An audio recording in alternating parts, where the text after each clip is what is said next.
Ooh, welcome back to Up in the Blue Seats, our New York Rangers podcast from the New York Post. No guest today, but of course, Larry Brooks, our Hockey Hall of Fame writer from the Post, will join us in just a few minutes. It's Jake Brown here, the podfather, along with the queen of the New York Post, Rangers beat writer, Mollie Walker. Don't jump off a ledge yet, Rangers fans. We are only 8 games into the season, Mollie, and the Rangers are on a 4-game losing streak, and some old friends beat them in the past week. I said on last week's show that Coach Quinn would go to Marquee if he beats the Rangers. Well, he did beat the Rangers. It went to overtime. The Rangers got their point, but Quinn got a win. And then old friend, not a friend of our old co-host, and Alexandar Georgiev, Mr. G himself, beats the Rangers in a shootout. He salutes Igor and the company, and the Rangers lose to the defending champion Avalanche in what was a great game. My first game of the year. I had a blast, but you know that meant something to him, Mollie. Oh, boy, did it mean something to him. I mean, it was palpable from the ice. You could just feel how badly he wanted that game. And he rose to the occasion. He really did. I mean, all around, it was a really, really great game. You can't say that the Rangers did not go toe to toe with the defending champions, because they did, took it all the way to a shootout. But I mean, I could have told you before that game even started that there was nothing getting in Alexandar Georgiev's way of a win over his former team. It just felt like there was a lot of pride on the line for him. And I think that no matter what, he was going to come in there and he was going to make it really difficult on the Rangers. And we saw that, just like he said, very, very emphatic celebration after that shootout win, the salute. And then we all saw that afterward. I think the NHL posted a video of his celebration saying, "Oh, do you think Georgiev was pumped to beat his former team?" And Georgiev himself commented and said yes. And then I think he even went and posted on Instagram about how he was going to enjoy that win today. It meant a lot to him. It was a tough situation for him in New York. He always thought he was a number one, but he plays behind Henrik Lundqvist, Igor Shesterkin. There really was no path for him to a starting role. And that's fine. That's nobody's fault. But you got to give kudos to Georgiev. He's always believed in himself, always known the kind of goalie that he can be. And to quote Larry Brooks, talk about falling up to now playing with the defending Stanley Cup champion. So as a writer, it's really all you can ask for. That was a great storyline kind of game, and it was very enjoyable for everybody in attendance, I'm sure. He's replying to tweets. He's posting to his Instagram. Once he starts replying to random tweets that mention him, you know he means business. That's the sign of the times when they start replying on social media, Mollie. And it's early in the season, but some injuries are piling up. Halak has not been very good. He's 0-3 as the goalie for the Rangers as their backup. What do you think here? Is it time to panic, or is this just a little rough patch and the Rangers will just get through it? It's a rough patch. I think Jacob Trouba said that after the game last night. Just a little bit of adversity. They didn't really have to face much adversity last season when you really think about it, between the luck that they had with injuries, the general success that they had from start to finish, even if in the beginning it was all because of Igor Shesterkin primarily. I think that this is probably the first real rough patch the team has had since the end of the 2020-21 season. And obviously we know what happened at the end of that. They cleaned house. So I think it's been a bit since they've had to face a bit of adversity. And I think it'll be a big test for the team in general, to their mentality, which has been a strong part of the team, especially during the playoffs. The resilient Rangers, they're always coming back when they're down. But I think that this is a tough start to the season for them. It started really strong and then has kind of veered off a little bit. But when you look at the 4 losses, 2 of them were pretty good, even though the score against the Islanders was a shutout. They're still getting a lot of chances. I mean, I think it was 87 shots over the last 2 games. you can't really complain about that. I mean, they're getting the opportunities, they're creating things, making things happen. All they're not doing is scoring. And sometimes that's a testament to a bit of puck luck, and they haven't really had much lately. But the key now is keeping the mentality sane, keeping everybody on course, not making any rash decisions, any rash personnel changes or lineup changes, and just kind of staying the course and working through it. And that's what Jacob Trouba and Mika Zibanejad were saying last night. Having trust in each other too, that they can just break through this year.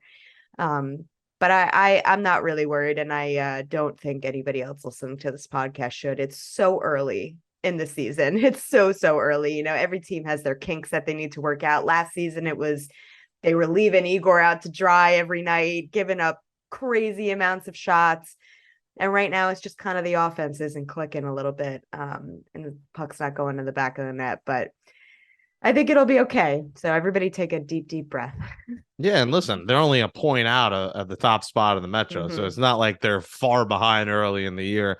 There's been a lot of mediocre play across the league thus far in the Eastern Conference, so they'll be just fine, Molly. And who's also fine? The guy you interned for, our good friend Stan Fischler. How about him getting his little press box tribute on Wednesday night at UBS Arena? Yeah, really well done by the Islanders, just all around. Everything from the spread that they put out for him during a little cocktail hour before the ceremony to the tribute that they gave him in the actual press box, framed photos of him from all along his career, all different stages. Just a really nice setup. There couldn't be anybody more deserving than Stan Fischler, one of my favorite people in this world. And it was great to do it for a Rangers Islanders game. I feel like it was very appropriate for Stan Fischler. But I do want to go back to you were talking about the injuries. That's something I feel like we need to address. We've got Vitali Kravtsov hurt for the second time this season. He went down 3 shifts into the season opener after a bit of a nudge from Lightning defenseman Victor Hedman. He said that his head went into the boards on that play, so that must have been what it was. And I think after this past 2 games ago, he was favoring his shoulder or his arm. So naturally, the Rangers are calling it an upper body injury, but tough break for him. Obviously, he just can't get going here. But that's someone I definitely want to talk about with Larry Brooks later on. And then Philip Hedl is also hurt, possible concussion there. He's going to be out through at least this upcoming road trip. Rangers recalled Julien Gauthier. I saw a couple people were asking, why not Will Cooley? Why Julien Gauthier? Both Will and Julien have been doing really well in AHL Hartford. But I think Julien Gauthier is just the more seasoned one of the two. Obviously, Cooley hasn't made his NHL debut yet. So I think it was an easy choice for the Rangers to go with Julien Gauthier, and he comes right in, and first thing he does is that amazing move to the net that he has, strong move, but just can't finish it off. So maybe he'll get to do that in the next couple of games here with Philip Hedl out. And then, of course, Dryden Hunt was claimed on waivers by the Avalanche. And, that was a necessary move for the Rangers. Got to clear some cap space, got to start accruing more cap space. It would be ideal if the Rangers could just carry 22 until the trade deadline. But with their depth situation and, the injuries that are kind of piling up here, they don't really have a choice. Let's say they didn't call up Julien Gauthier. I mean, they were going to go into the road trip, having to play 11-7. And that's probably not what the Rangers want to be doing at this moment in time. So it's all right. Everybody's going to come back at some point or another. Hopefully Vitali Kravtsov will be able to get going here, because that'll be important for the Rangers. The Avalanche doing their best Oprah Winfrey impression. You get a Ranger, you get a Ranger, you get a car, you get a car. Well, you mentioned Larry Brooks. Let's bring in our Hockey Hall of Fame writer, Larry Brooks, right now. Follow him on Twitter at NYP_Brooksie. Brooksie, the only person with a better pulse of the Rangers than Molly, I would say, is you. Sorry, Molly. No offense. None taken. 4-game losing streak here. Just give us your overall pulse of the New York Rangers right now. when the Rangers struggle on the power play, they're going to struggle to score, and when they struggle to score, they're going to struggle to win. So there's a lot on their top players. The top players have a burden on this team. We know that, and over the last 4 games or so, maybe even a little bit longer than that, but certainly 4 games or so, they're just not producing. And they're not going to win too many games where they score 1 or 2 goals. They're just not. They're built to score some power play goals, and when they don't, this is what you see. And listen, sometimes you talk about narratives going into the season, and then you sort of set them aside when you go into the day-to-day and you're focusing on the immediate. But it was always clear that the kids were going to have to score. Right now, Lafreniere has 1 goal. Kakko has 2. Kakko's playing well. Fiedel is injured, so they're not getting a lot of production from their kids, and they're not getting a lot of production from their top guys either. Panarin is the only top 6 player to score the last 4 games, so I don't think you have to look much deeper than that. They went east-west too much against San Jose. It was a really bad game against Columbus.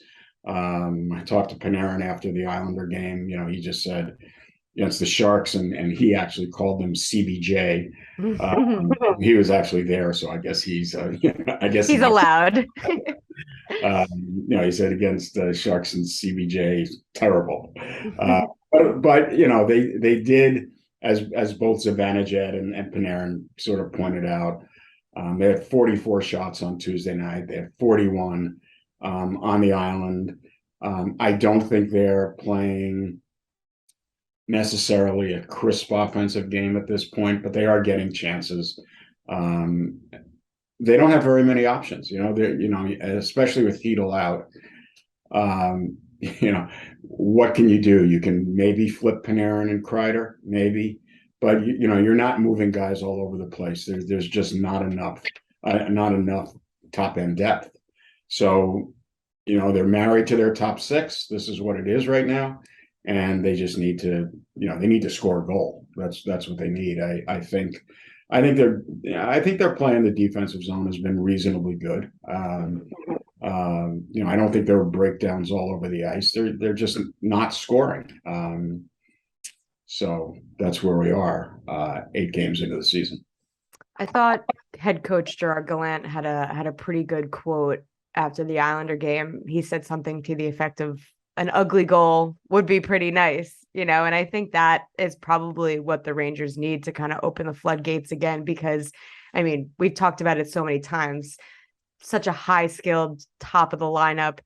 They sometimes like to make it look pretty more often than not, but a greasy, ugly goal would probably be something to snap them back into it. But I guess if we're keeping with the negatives here, what would you say is the most concerning part of this stretch? They're not playing. I don't think there's a lot of flow to their power play. I think a lot of it gets back to their power play. Mm-hmm. There's not a lot of flow to it. I think it's. I think over the last game or so, it's become a little bit predictable. Mm-hmm. That may be an area where they can shake things up a little bit. I think that maybe today they're off. Friday they'll be back at practice, so maybe they'll work. Maybe they'll talk about changing a few things up there. But again, this is their strength. You play to the team plays to its strengths, and they need to score on the power play. Maybe you can flip Panarin and Zibanejad for a while, and have Artemi in the left circle, where he was actually his first season. A lot of his first season in New York, he played that spot. They basically have 2 players who are lethal with their one-timers on the offside there. So maybe they can switch that up. But again, talking to Zibanejad and Panarin last night after the game, they both insisted, they didn't need to change things. They just needed to do things a little bit better. And so, listen, they need a lot more from Chris Kreider.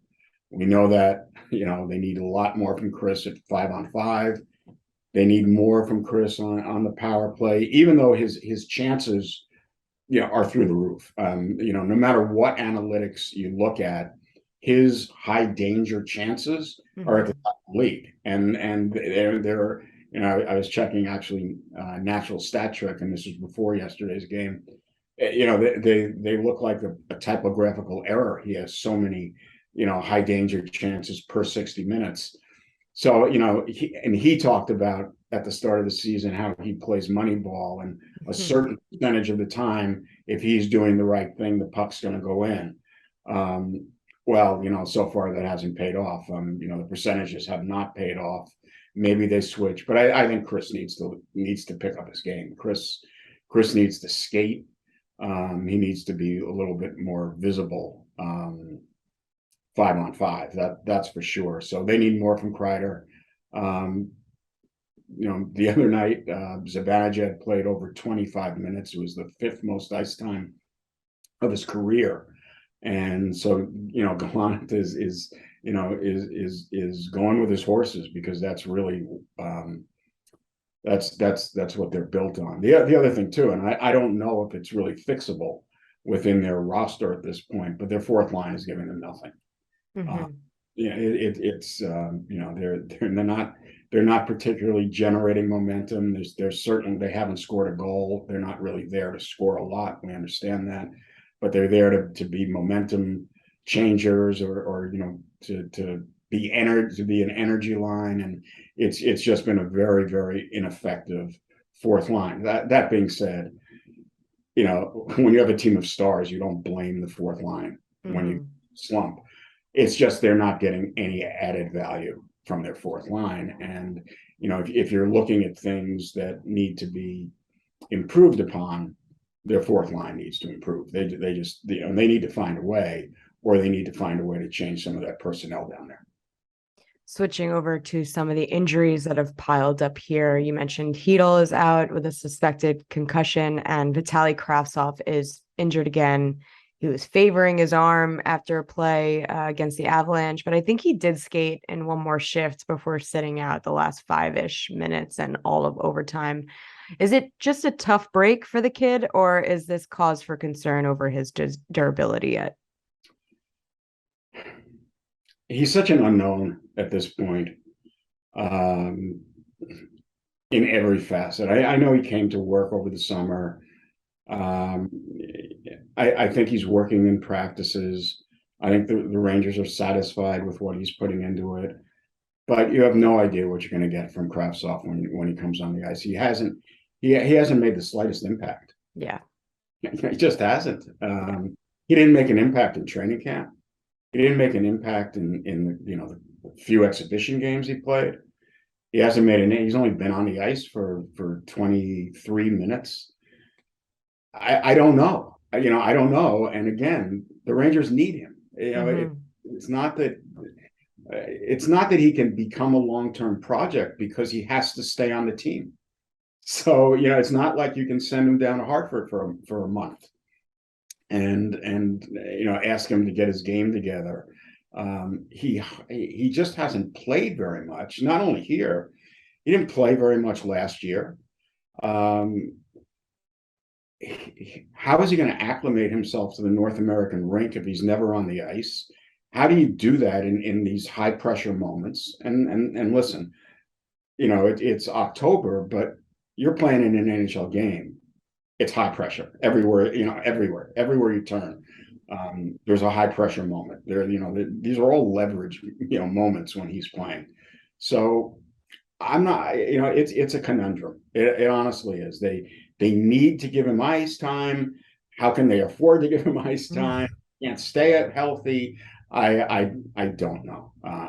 Honestly, I don't know.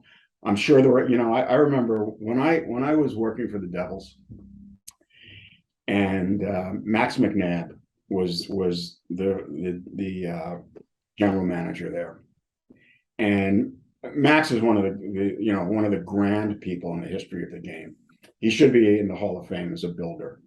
But years and years and years of experience, and we were just, he would tell me these stories from when he was at training camp with the Red Wings in the 50s, and there'd be 120 players on the ice, and I mean, but Max is, what Max would say is, look, you've got 20 guys on a team. At that point, there were 20. You've got 20 guys on a team. You should ideally be devoting 5% of your time to each of them. He said, some guys don't need any attention. So, they maybe need 1 or 2% of your attention. So you can move that other 2 or 3%, filter that through the lineup. He said, but when you get a guy who needs constant attention, it becomes a real burden for everybody. And right now, I would imagine that there is a lot more than 5% of the conversation in the front office being devoted to Vitali Kravtsov. It's like, what do we do? And I'm not sure the Rangers have very many options. They're not going to put him on waivers. So they have to work with him to find the best way to get production out of him. And I'm not sure that production even means goals at this point. It means being a positive player on the ice. It means being able to take a regular shift. Is this just bad luck? Maybe it is. Maybe it's just bad luck. But there's, the canvas is just blank with him at this point. And again, this is not something the Rangers can't really afford to have Vitali Kravtsov become a long-term project, because he just won't be around for the long term. It's not going to be possible. The other day, I was on the Blue Shirt Breakaway podcast, and they were asking me about, Braden Schneider, who is a player that just hasn't really been talked about a lot to start this season. So, and it got me thinking, because when they asked me about it, I was like, you're right. And I just wanted to hear your thoughts on why you think that is, and I guess just your general thoughts on him so far this season. I think he's been a little inconsistent. I think I thought he had a terrific opener. Thought he played, reasonably well on the road trip, although Minnesota and Winnipeg, although the Minnesota game got away from them a little bit in the third period. I think that he was such a solid player last year when he came up, and was solid in the playoffs, that tend to overlook the fact that he's 21 years old and had 40 games of NHL experience. And not every young player, every young defenseman the Rangers bring in is Adam Fox. Even though we like to say, Keandre Miller's better. Oh, he's going to be better than Adam Fox. And he's ready. And I think we forget just how good Adam Fox is. So I think he's been erratic. I think it would be ideal for him to have a veteran presence on his left side. That's not what he has. No, he's playing with either Zach Jones or Libor Hayek, who are also attempting to establish themselves as NHL defensemen. So they've got their third pair is 2 players who are attempting to establish themselves. I don't think they've necessarily been the root of any Ranger problems here over the first few weeks of the season. I don't think that they're getting pinned in their own zone for shifts and shifts at a time. I think there are misreads on rushes. I think there are some misreads on jumping in. I think Schneider's decision making with the puck could be a little bit better, but he's 21 and he's on the third pair. And again, the third pair gets a lot more ice time than the fourth line, but actually maybe they don't. The way the coach uses them, but they're 12, 13 minutes. The third pair is not costing the Rangers any games. But listen, it's up and down. You take a step forward, you take 2 steps back. You take 1 step back, you take 2 forward when you're a 21-year-old defenseman in the NHL. Again, unless you're Adam Fox, or Cal McCarr. I think, probably slow and steady with Schneider. He has all the tools. Yeah. He's a hard worker. He's going to be fine. That's the word that I used. I was like, he's been fine. That's why it's like, that's why I think he gets lost sometimes in plays. I do. I think he gets lost a little bit. I think the game is really fast. It's obviously not as fast as the playoffs, but this first month has been pretty fast. Mm-hmm. It has, and now that I think of it, I hadn't really thought of it, but the Colorado game was that was something. It was on steroids, and even last night's game, the way the Islanders want to, supposedly grind it out. It was a fast game last night. It was. Anaheim plays fast. I mean, Minnesota plays fast. So the teams the Rangers have played have played fast against them. The Rangers want to be a fast team, so everything's happening. And I think it may take some time for Braden Schneider to process it all and slow it down a little bit. But again, he's 21 years old. They're asking an awful lot of him to play in the league at 21. It's still a very young defense. I think there's room for improvement there. There's room for growth, but I don't think he's a particular problem at this point. And more of a league question. I know you were talking to Jacob Trouba, who's the Rangers NHLPA rep. Just an update on that front. I know that they're in the midst of trying to make a change at the helm. Just what's your pulse on that situation? Well, it's ongoing. I was talking to Trouba's on one of the 8 players on their search committee, and I was generally asking him. It was a general conversation. I was asking him how much input the players could have during the season.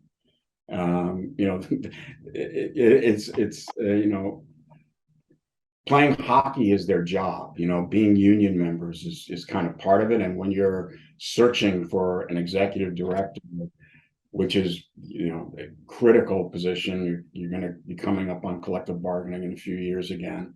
So I was just curious with him how the players could have input during the season, and he's told me that he said obviously it's harder than in the off season, but what he was telling me is that when there are a number of candidates for this job for the to become executive director of the NHLPA, and Trouba said that when one of them comes into New York, he makes he will get together with him for lunch. And so players around the league are doing that. Obviously they can't have a committee of 8 sit down at one time, but he said that players around the league are getting a feel for the candidates. And he said they're not going to rush it. He said it's going to take some time. He said there's a lot of debate about whether they want a leader who is steeped in sort of traditional union background, or whether they want someone who has a more business background, because generating revenue, of course, is integral to the cap. It's integral to how much players make. It's a bizarre situation when the employees have to come up with ways to generate revenue, but that's the way it is in the NHL. So yeah, I mean, it's coming along. It doesn't sound like there's anything imminent or on the horizon. As Trouba said, it's about getting it right, not getting it, if it takes a little time, it takes a little time. So, that was basically the conversation. Hey, Larry, you mentioned the Rangers Islanders game last night, and it brought something to my attention that they're only playing the Islanders this year 3 times, once at UBS and twice at MSG. And looking into the schedule more, it's the same thing with the Rangers and the Bruins, where again, they're only playing each other 3 times this year. I mean, why do you think the NHL kind of moved towards pushing off these major divisional matchups in favor of, getting more division or, outer divisional teams in? And, what's your thoughts on that? Well, I think it's ridiculous. I have no idea. But at the same time, it seems to be baseball is moving to that too. Baseball is moving to a universal schedule next year, right? I hate it. I mean, I think the NHL is built on rivalries, and I alluded to this last week when in slap shots, and I was actually going to talk about this week too, about the schedule. The game, the skill level of this game is never been better. The players have never been better. It's an entertaining game most nights, but most nights you don't have the intensity that you saw 20, 30 years ago. You just don't. And one of the reasons is because there's much less physicality. And another reason is because the rivalries have been taken out of the game. And I don't know why the NHL thought this was the way to go. It's unfair. It's unfair to fans who have to, pay people who have season tickets at UBS. This is it. They've seen the Rangers. That's it. The rest of the season, no more Rangers. And it's not, only obviously Rangers, Islanders. It's not this division. I think Calgary and Edmonton maybe are only playing 3 times this year. And there are rivalries all across the league. And the NHL, I remember when the schedule came out in June, they said, or July, they said, well, no, this is just kind of like this year, it's the rotation. But it's going to be this kind of rotation every few years. And so maybe next year the Rangers and Devils only play 3 times. What I actually think is if this is the way it's going to be, then you really don't have to have the Rangers and Islanders in the same division. What's the difference? Better to have them in different divisions so they can meet later in the playoffs. That's the way I look at it now. I think, I get, every player wants to go to California for a week, just like Mollie wants to go. I knew that was coming. Every player wants to go to Florida. But you know what? Sorry, if you're not in that division, maybe you don't get to go to California for one season. It's funny because coming out of the 04-05 canceled season, the league doubled down on rivalries. And in fact, for a couple of years, there were 8 games within the division. So now to have 3 Ranger Islander games is criminal. Yeah, is okay. Speaking of Rangers Isles, Larry, you won't get to see again this season the Stan Fischler press level. He's a hockey lifer like you. Give us your best Stan Fischler story from over the years. I honestly don't have a Stan Fischler story. That's not to be interpreted negatively. I just don't have a Stan Fischler story. Well, what are your thoughts on Stan from all these years? He's a character, I'll tell you that. Listen, he was a trailblazer, multimedia star, multimedia legend.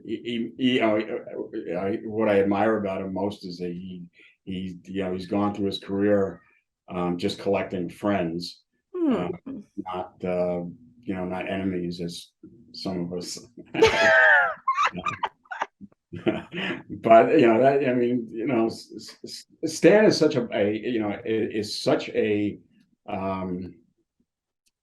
is one of the greatest advertisements the NHL has for hockey. And he just always is promoting the game. You can tell every day his love for the game, his love for the players. He loves interacting with players. He loves being around the rink. He brings good cheer everywhere he goes. So he is one of a kind. That's for sure. He called Larry a Titan last night in his speech. But I appreciate Stan. I have a tremendous amount of appreciation for him, for the passion. We're talking about passion. The passion he has for hockey, for the passion he has for his life at the age of 91 is rather remarkable to me. And he is unique. There won't be another Stan Fischler. And the Islanders, not only dedicating their press level to him, but the amount of care and detail that went into the ceremony and the display up at that up at that press box is remarkable. Honestly, they treated Stan as if he were Brian Trottier. As one of the all-time legends of the franchise. And it's unfortunate that it's in the press level, but if the Islanders could find the way to bring tours up so they could take a look at the Stan Fischler display on that level, it would be an educational experience for everyone up there. Just a grand gesture for the Islanders, for someone who deserved it. Maybe one day we will have the Larry Brooks press level at Madison Square Garden. If not.